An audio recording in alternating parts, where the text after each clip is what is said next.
Some of the worst disasters in history don't start with some huge explosion. They start small, sometimes with just a tiny vibration.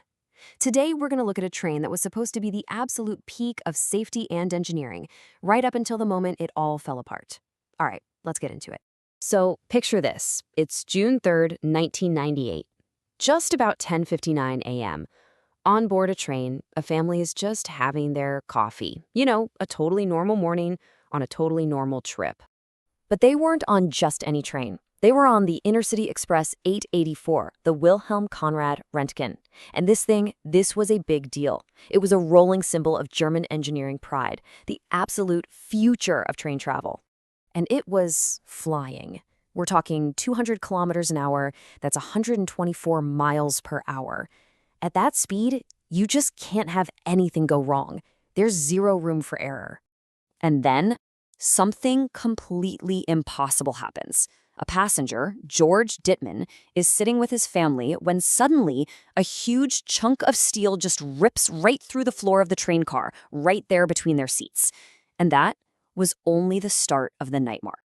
See, that piece of metal, that was the first sign that Germany's high-speed dream was literally tearing itself apart. For the 287 people on that train, a perfect trip was turning into a total disaster. But to really understand how we got to this point, we need to back up a little and talk about the train itself.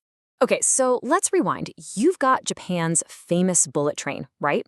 Well, Germany wanted its own version. They poured everything they had, all that legendary engineering skill, into a project called the Intercity Express, or IC for short. And let me tell you, this was way more than just a train. It was a national statement. When these IC trains first hit the tracks in the 80s, man, they were a game changer.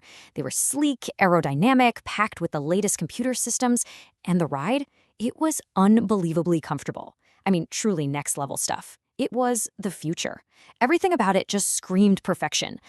But, as you're about to find out, even the most perfect systems have a weak spot. And the funny thing is, the weak spot in this incredible machine wasn't some big safety issue, at least not at first. Nope, it was all about comfort. It all came down to the wheels. Say, the original wheels were what's called a monoblock design. Super simple, really, just one solid chunk of forged steel. Strong, dependable, the kind of thing that's been proven for decades. But after a while, a little problem started to pop up. When the train got up to speed, these solid wheels would get a little bit of uneven wear, creating these twinny imbalances. And passengers, especially in the dining car, started to notice. Their glasses would rattle, and there was this constant, annoying vibration. It wasn't dangerous, not at all, but it kind of killed the whole luxury vibe they were going for. So the engineers came up with what they thought was a totally brilliant fix, a brand new kind of wheel that would make the ride silky smooth again, bring back that feeling of just gliding along. It was a solution that, tragically, would end up planting the seeds for an absolute catastrophe. So here's the difference, and it's absolutely crucial. On one hand, you have that old monoblock wheel, one solid piece of steel. Simple, tough. On the other hand, you have the new resilient wheel. This one was different. It was like a wheel within a wheel, with a thin steel tire on the outside, separated from the inner hub by a thick rubber ring. And that rubber was amazing at soaking up those vibrations. The ride was quiet again. The problem? That rubber damper also hid something else. It silenced the warning signs of a much, much deadlier problem. And that problem was something called metal fatigue. You know what this is. Think about bending a paperclip back and forth, over and over. Eventually, it just snaps, right? Well, the same thing happens to steel. Every single time that wheel turned at 200 kilometers per hour, it was like a tiny bend. The thin steel tire was constantly being squeezed and released, 500,000 times a day. And with each rotation, tiny, invisible cracks were starting to form and grow, creeping through the steel, completely unseen. And this is where the story goes from just a technical problem to a truly human tragedy. Because the thing is, the danger of these new wheels wasn't some big secret. There were warnings. There were multiple chances to stop this from ever happening. And every single one of them was ignored. Just look at this countdown of missed opportunities. As far back as 1992, a major German research institute basically said, hey, this wheel design might not be safe for high-speed trains. Then in 97, the tram company in Hanover found cracks in their wheels, which were a similar design, and they told the National Railway about it. The response? Basically, thanks, but no thanks. But here's the real kicker. In the month right before the crash, the exact wheel that was about to shatter was flagged by inspectors for problems 8 different times, and it was never taken out of service. So, on June 3rd, 1998, after all those warnings were brushed aside, the clock finally ran out. Let's go back to that horrifying moment, that piece of steel bursting through the floor.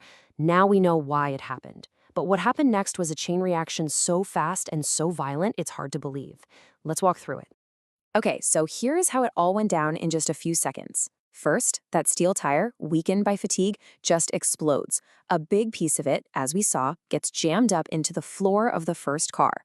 Now, you have this piece of metal dragging along underneath the train like a giant hook. As the train barrels toward a set of track switches, that hook catches one of the switches and flips it. Just like that. So the front of the train keeps going straight, but the back wheels of the third car are suddenly yanked onto a different track. The train is literally being pulled in 2 directions at once, and it whips sideways, slamming directly into the pillar of a huge concrete overpass. The impact was just apocalyptic. The cars behind it had nowhere to go. They just plowed into the wreckage at full speed, crumpling into each other like an accordion. What came next was one of the biggest rescue missions in Germany's modern history, and a really painful lesson about what happens when you get one tiny thing wrong. 101 people died that day, 101 lives lost, all because some passengers complained about rattling glasses. The force was so immense that the entire 300-ton concrete bridge collapsed right on top of the wreckage. The level of destruction is just mind-boggling. 2 entire train cars were flattened by the bridge to a height of just 6 inches. And to make a terrible situation even worse, the rescuers couldn't get to people easily because the train had these special pressure-proof windows that were almost impossible to break, another design feature that had a fatal flaw. After the crash, the changes came fast. Every single one of those resilient wheels across the entire ICE fleet was ripped out and replaced with the old, solid monoblock design.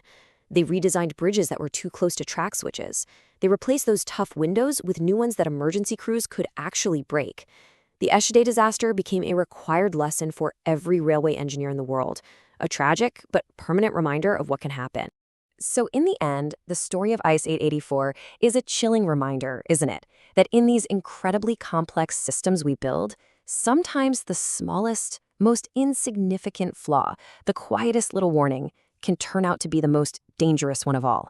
It really makes you ask, what's the real price of ignoring a small vibration?